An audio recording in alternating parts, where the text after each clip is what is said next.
kasih, saudara ahli.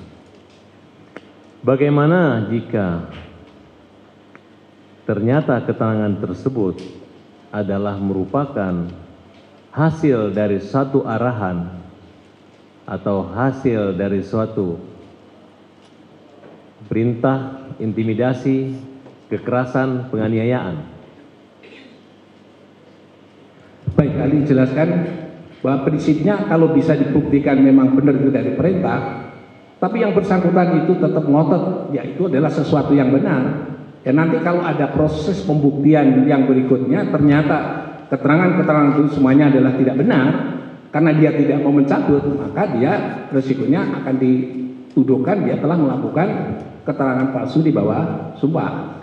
Tapi kalau dia menarik keterangan itu, justru orang itu yang akan dibebaskan dari tuntutan memberikan keterangan palsu di bawah sumpah, karena pada saat dia memberi keterangan kalau itu benar disebabkan karena adanya intimidasi atau jenis yang lain yang itu merupakan kekerasan atau ancaman kekerasan fisik maupun non fisik, maka orang itu yang tadi ahli sampaikan diberi penghargaan. Karena apa?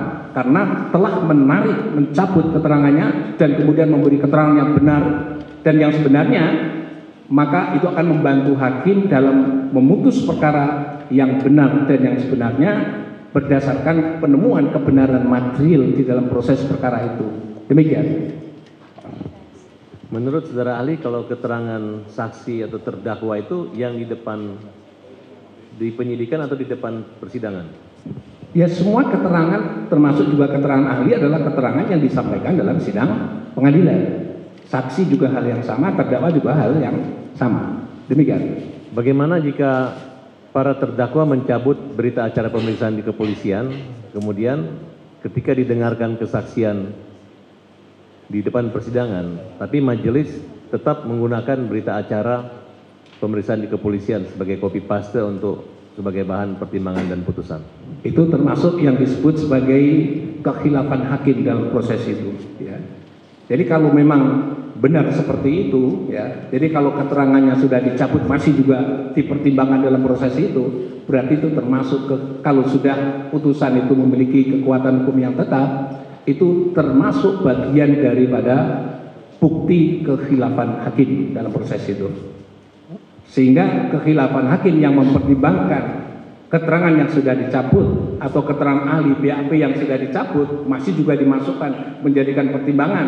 Ternyata pertimbangan itu menguntungkan atau sebut saja membuat putusan itu tidak yang benar dan tidak yang sebenarnya, maka menurut ahli itu bagian daripada bukti kekhilafan hakim dalam proses pengambilan keputusan. Baik, kami lanjutkan, saudara ahli. Bagaimana jika majelis hakim tidak mempertimbangkan keterangan saksi lain, sedangkan saksi tersebut ada di dalam tempat kejadian perkara dan keterangannya tidak dipertimbangkan oleh majelis hakim? Ya, kalau itu adalah prinsipnya begini. Hakim pada saat pemeriksaan sudah mengklasifikasi saksi ini kira-kira keterangannya, hubungannya dengan kasusnya seperti apa. Kalau itu benar, keterangan saksi itu ternyata dia mengetahui ada di lokasi di tempat mana perbuatan itu dilakukan, maka sebenarnya sudah dari awal sudah bisa disimpulkan itu saksi itu adalah orang yang mengalami langsung sendiri atau melihat sendiri atau mendengar sendiri tentang tindak pidana sedang terjadi. Jadi kalau dia misalnya sengaja disingkirkan untuk tidak dihadirkan, berarti tadi Ali sudah sampaikan keterangan kesaksian yang berkualitas memiliki kekuatan pembuktian yang utama di situ tidak dihadirkan. Ya, itu tadi bagian di dalamnya adalah tidak sesuai, hakim itu tidak sesuai dengan standar dalam satu proses pemeriksaan. Tadi Ali sudah sampaikan, mestinya saksi yang seperti itu wajib dihadirkan. Dan hakim, majelis hakim wajib untuk meminta kepada jaksa dihadirkan saksi tersebut. Karena saksi itulah yang nanti akan memberikan keterangan yang menentukan apakah dakwaan jaksa itu terbukti atau tidak terbukti. Sehingga hakim akan bisa menyimpulkan satu simpulan yang benar di atas kebenaran dari bukti-bukti yang ada pada saat proses pemeriksaan pengadilan pada saat itu. Demikian keterangan ahli. Baik, kami lanjutkan dengan pertanyaan berikutnya, yaitu tentang tindak pidana pembunuhan. Sama kita ketahui dalam perkara Sekatata ini ada pasal 340 dan 338. Kami mohon ahli untuk menguraikan tentang unsur-unsur dari pasal 338 dan 340. Kemudian menyangkut alat bukti yang memiliki kekuatan bukti primer, alat bukti yang memiliki kekuatan pembuktian sekunder, dan alat bukti yang memiliki kekuatan pembuktian tersier. Silakan.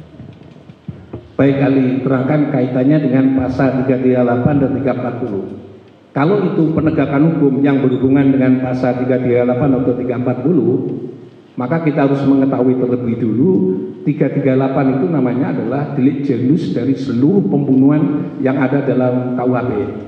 Saya ulangi lagi, apa artinya delik genus? Itu adalah delik atau pasal 338 memuat kaidah dasar norma hukum pidana terkait dengan pembunuhan dari seluruh bab yang atau seluruh pasal-pasal yang di dalamnya memuat pembunuhan. Oleh sebab itu, untuk menegakkan pasal 338 dan 340, mestinya adalah penegak hukum harus memahami lebih dulu prinsip dasar tentang apa itu pembunuhan. Inti dari pembunuhan itu adalah sengaja merampas nyawa orang lain. Apa katanya merampas nyawa atau Lebensberufen? Merampas nyawa itu adalah ciri-cirinya adalah dia melakukan satu perbuatan dan perbuatan itu membuat orang lain terampas nyawanya. Karena itu delik material, maka intinya apapun perbuatan yang dilakukan yang intinya adalah membuat terampasnya nyawa orang lain. Yang membuat orang lain itu adalah mati, maka disebut sebagai pembunuhan. Nah, kalau itu diterapkan dengan pasal 338, itu konstruksi kesalahannya dalam bentuk kesengajaan biasa. Apa artinya kesengajaan biasa? Kesengajaan biasa itu adalah tumbuhnya niat dengan pelaksanaan adalah merupakan satu kesatuan yang tak terpisahkan. Jadi kalau begitu niat melakukan pembunuhan langsung dilaksanakan, itu namanya kesengajaan biasa atau kesengajaan biasa. Tapi tetap juga perbuatan yang dilakukan itu tujuannya untuk merampas nyawa orang lain yang menimbulkan akibat kematian. Kalau yang kedua adalah 340, itu agak sedikit berbeda. Kesalahannya adalah dalam bentuk kesengajaan, tapi namanya adalah kesengajaan dengan rencana terlebih dahulu. Tapi perbuatannya sama, merampas nyawa orang lain. Nah, pertanyaannya adalah bedanya apa konstruksi kesalahan dengan antara 338 dengan 340? Perbedaannya letaknya pada kalau 338 adalah tumbuhnya niat dengan pelaksanaan adalah satu kesatuan, tapi kalau 340 tumbuhnya niat dengan pelaksanaan terdapat jeda waktu yang memberi kesempatan berpikir kepada para pelaku mempertimbangkan antara melaksanakan niat jahatnya atau membatalkan niat jahatnya. Tapi pelaku telah memilih untuk melaksanakan niat jahatnya, maka perbuatan pembunuhan tadi namanya adalah sengaja berencana. Nah, karena itu sengaja berencana, maka pembunuhan itu bermotif, memiliki motif. Jadi setiap pelaku pembunuhan 340 itu mesti memiliki motif, tujuan, karena dia mempertimbangkan sedemikian rupa, tadi Ali sebutkan, untuk menentukan bahwa yang hendak dihabisi nyawanya itu atau dirampas nyawanya itu adalah orang tertentu. Kalau yang tadi spontanitas tadi agak sedikit berbeda, bisa jadi karena ada situasi dan kondisi niat spontan untuk melakukan tindakan pembunuhan. 340, maka jaksa juga harus bisa memberikan arahan di dalam pembuktian itu, motifnya itu apa mesti harus jelas. Karena itu adalah direncanakan, dipertimbangkan, orangnya pun juga dipilih di antara sekian banyak orang, hanya orang itu saja yang dituju. Nah, itu berarti harus bermotif gitu. Jadi kalau pembunuhan 340 harus bisa ada motif, yang motif itu memberi inspirasi atau mendorong orang untuk melakukan tindak pidana pembunuhan. Baik, yang kedua adalah pembunuhan 338 maupun 340 itu dirumuskan deliknya menjadi delik material. Nah, dalam ciri khas delik material itu adalah rumusan yang dilarang dalam pasal 338 maupun 340. Esensi pokoknya yang dilarang itu adalah timbulnya atau terampasnya nyawa orang lain, apapun yang dilakukan dengan perbuatan itu. Saya ulangi lagi, terampasnya nyawa orang lain. Nah, oleh sebab itu dalam teori pembuktian, maka terkait dengan pembunuhan 338 maupun 340 yang harus dibuktikan terlebih dahulu adalah matinya orang. Pertama, harus ada orang yang mati disebabkan karena perbuatan orang lain. Yang kedua adalah bisa dibuktikan juga tentang kondisi situasi, kondisi pada orang yang terampas nyawanya tadi, atau sebut saja itu korban. Saya ulang lagi, terampasnya nyawa atau kondisi yang ada di dalam tubuh ataupun keadaan sekitarnya yang ada di dalam pada diri korban. Ya. Itulah yang menentukan nanti dia itu melakukan dibunuh atau tidak dibunuh atau bunuh diri dan seterusnya, sama-sama itu terampasnya nyawa orang lain. Tapi kalau itu dalam proses pembunuhan, maka akan ada bukti-bukti tertentu yang bukti itu harus bisa dinilai dan disimpulkan bukti itulah yang menyebabkan orang itu mati karena terampasnya nyawa orang lain karena perbuatan orang lain. Jadi sebagai delik material harus dibuktikan lebih dahulu. Bagaimana cara membuktikan itu? Menurut ahli adalah karena yang memiliki keahlian membaca situasi kematian itu adalah namanya kedokteran forensik. Saya ulangi lagi, yang memiliki keahlian dalam bidang itu adalah kedokteran forensik, maka dokter forensiklah yang bisa mengurai tentang kondisi atau keadaan korban yang telah meninggal tersebut. Ya. Apa yang dilakukan itu ahli tidak bisa mendalami sedalam-dalamnya. Yang ahlinya adalah kedokteran forensik yang dia harus melakukan namanya adalah otopsi terkait dengan korban. Ya. Dengan otopsi itulah yang dapat disimpulkan ini mati karena apa, sebabnya apa, dan seterusnya itu bisa diterangkan oleh kedokteran forensik. Ini sebagai contoh saja, ini contoh ya, ini kasus yang lain supaya kita bisa menerangkan perbandingan itu. Yang ahli selalu kutip ini karena ini contoh yang bagus ya. Suatu saat terjadi kecelakaan di Garut ya. Ada seorang oknum tentara nyetir mobil, nabraklah orang laki-laki dan perempuan sedang berboncengan. Begitu ditabrak, terjungkal dan seterusnya, terus kemudian si sopir ini, oknum tentara ini merawatnya dan seterusnya, menaikkan ke mobil. Oleh orang masyarakat sekitar dikiranya dia mau dibawa pergi ke rumah sakit untuk dirawat, untuk disembuhkan begitu. Ternyata begitu masuk ke dalam mobil tersebut, ini dua orang korban tadi itu dibuang ke Kali Cisadane. Dan akhirnya nyangkut korban itu dan kemudian datangkanlah, sudah diambil dan seterusnya, datangkanlah kedokteran forensik. Kesimpulannya apa? Dokter forensik mengatakan perempuan yang meninggal tadi matinya terampasnya nyawa itu karena apa? Karena kecelakaan. Berdasarkan otopsi. Tapi giliran yang satunya lagi, laki-laki matinya karena apa? Pembunuhan berencana, pembunuhan. Kenapa pembunuhan? Karena begitu dibuang di Kali Cisadane itu, organ tubuhnya di dalam itu masih ada unsur air, pasir dan sebagainya. Artinya apa? Menurut teorinya di situ dibuang itu pada kondisi hidup. Karena kondisi hidup, maka kemudian dia mati, berarti matinya itu adalah karena air yang masuk di dalam perutnya. Dan disimpulkan bahwa ini adalah pembunuhan. Karena dibuang ke kali itu secara sengaja, maka lahirlah oleh penyidik dikualifikasi sebagai pembunuhan berencana. Siapa yang menentukan? Bukan penyidik. Yang menentukan pertama-tama itu adalah ahli forensik atau kedokteran forensik. Jadi kalau ini dalam kasus ini benar seperti apa yang ahli sampaikan tadi, berarti kalau ada orang yang mati, sebut saja dua orang yang mati ini, maka mestinya paling pertama menentukan adalah kedokteran forensik yang memeriksa kondisi keadaan tubuh, fisik, lingkungan dan sebagainya yang di backup oleh ahli-ahli yang lain itu untuk menentukan matinya itu karena apa. Jadi itu yang menentukan. Nanti penyidik itu akan mengikuti arahan daripada proses itu. Kalau misalnya itu adalah mati, oh ini mati karena kecelakaan, karena tanda-tandanya 1, 2, 3, 4, 5, 6, ya itu berarti itulah yang terjadi kondisi objektifnya seperti itu. Karena yang punya kompeten itu bukan penyidik, yang kompeten itu adalah dokter kedokteran forensik yang melakukan otopsi. Dari mana? Maka lahirlah visum et repertum. Visum et repertum itulah yang bisa membunyikan jenazah itu bunyinya apa, itu adalah visum et repertum, bukan penyidik ya, saya ulang lagi, bukan penyidik. Jenazah itu seperti apa dan bisa menjadi pidana atau bukan pidana, visum et repertum. Sehingga visum et repertum atau alat bukti surat itu yang menentukan tentang kondisi korban. Ya. Kalau tadi dalam peristiwa pembunuhan, menurut ahli seperti itu. Sehingga kalau itu benar bahwa itu adalah karena pembunuhan atau karena kecelakaan atau karena sebab yang lain, tergantung bunyinya surat di dalam visum et repertum dalam kedokteran forensik tadi. Ya.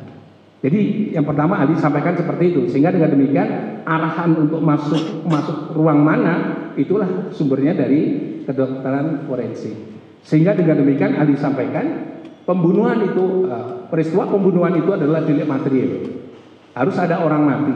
Orang mati berbunyi dia sebagai alat bukti adalah surat visum et repertum dari kedokteran forensik. Nah, kalau kedokteran forensik sudah menyimpulkan sebab-sebab kematiannya dan seterusnya, maka kedokteran forensik akan memberi informasi lanjutan mengenai hal-hal yang lain yang terkait dengan kematian seseorang. Ini pengalaman ahli ketika Profesor Muin Idris almarhum itu juga memberi keterangan yang sama. Ya, karena ahli orang pidana, beliau adalah ahli kedokteran forensik. Nah, kalau dia lompat pagar dari kewenangan yang dia sebagai kedokteran forensik, sering kami telepon, saya tegur, Bapak telah melampaui batas. Bapak harusnya menerangkan sebab-sebab kematian saja, tapi jangan menyebut terlalu jauh tentang lanjutannya itu, cukup aja itu aja. Ya. Tadi ini juga sama, jadi kedokteran forensik itu yang menentukan, jadi bukan pada kalau sudah itu dia menerangkan seperti itu sudah cukup. Ya. Andai kata dia menemukan gejala-gejala tertentu, maka saya bilang jangan ke publik, bisik-bisik aja dengan aparat penegak hukum supaya itu tidak diketahui publik. Karena apa? Harus dijaga itu rahasia korban. Ya. Rahasia korban harus dijaga karena itu bisa membuka aib korban. Ya. Ini kami tegur itu karena Pak almarhum itu melampaui itu karena dia menjelaskan sebab-sebabnya dan hal-hal yang seharusnya tidak dikemukakan di situ. Padahal itu saya bilang itu mestinya harus bisik-bisik sama aparat penegak hukum. Kalau tidak bikin surat resmi kepada aparat penegak hukum. Dan akhirnya ya itu kekeliruan kami Pak. Tapi kan bisa dibuka Pak. Iya, tapi bukanya jangan kepada publik, bukanya itu kepada tertentu. Nah, atas dasar itu ahli sampaikan terkait dengan masalah pembunuhan tadi ya, atau sebut saja lebih tepatnya kematian orang tadi itu seperti itu ya. Kalau sudah klaim pembunuhan, ahli harus sampaikan bahwa ya dites dulu itu apakah hasil forensik itu menyatakan pembunuhan atau bukan pembunuhan. Jadi harus clear dalam konteks ini. Yang berikutnya yang bagian akhir tadi ditanyakan tentang bagaimana kualitas pembuktian dalam tindak pidana pembunuhan seperti itu. Kami akan jelaskan, mungkin tadi kematian orang itu sebabnya bisa pembunuhan, bisa non pembunuhan. Ya, itu nanti semuanya itu tergantung pada alat bukti. Nah, alat bukti itu ada 3 kriterium ya. Yang pertama adalah yang dicari oleh penyidik dan semua pihak yang terkait dengan tindak pidana itu adalah namanya alat bukti yang memiliki kekuatan pembuktian yang primer. Apa artinya kekuatan pembuktian yang primer? Itu yang menentukan, alat bukti yang menentukan bahwa satu peristiwa itu peristiwa pidana atau bukan. Kalau kematian itu disebabkan karena apa? Itu adalah keterangan visum et repertum dari kedokteran forensik. Ya. Tadi contoh kasus di Garut tadi, begitu dia menerangkan ini karena pembunuhan, tak ada satupun yang membantah, ya. Dan tak ada satupun yang berani berdebat dengan dokter yang bersangkutan. Karena faktanya memang begitu. Maka ahli katakan bahwa itu yang disebut sebagai alat bukti yang memiliki kekuatan pembuktian yang primer. Yang sekunder itu apa? Yang sekunder itu membackup visum et repertum yang primer tadi. Ya. Visum et repertum yang tadi yang primer, yang membackup untuk itu namanya adalah alat bukti sekunder, sehingga yang primer sekunder koneksi karena didukung oleh alat bukti yang sekunder. Dan yang ketiga namanya alat bukti tersier. Tersier itu mendukung lagi alat bukti yang sekunder dan yang primer. Sehingga atas dasar itu dalam teori pembuktian maka penyidik harus bisa membuktikan kalau hanya yang lain-lain itu mati karena apa? Menurut A dibunuh, menurut B adalah dipukuli, menurut ini itu belum bisa membuktikan. Yang bisa membuktikan adalah visum et repertum. Sehingga dengan demikian yang ngomong itu karena apa, itu namanya sekunder atau tersier. Jadi kalau hanya tersier saja itu nggak bisa sebagai alat bukti. Yang sekunder saja juga tidak bisa menjadi alat bukti. Sehingga menentukan sesuatu itu apa. Yang bisa menentukan adalah alat bukti yang primer. Demikian keterangan ahli.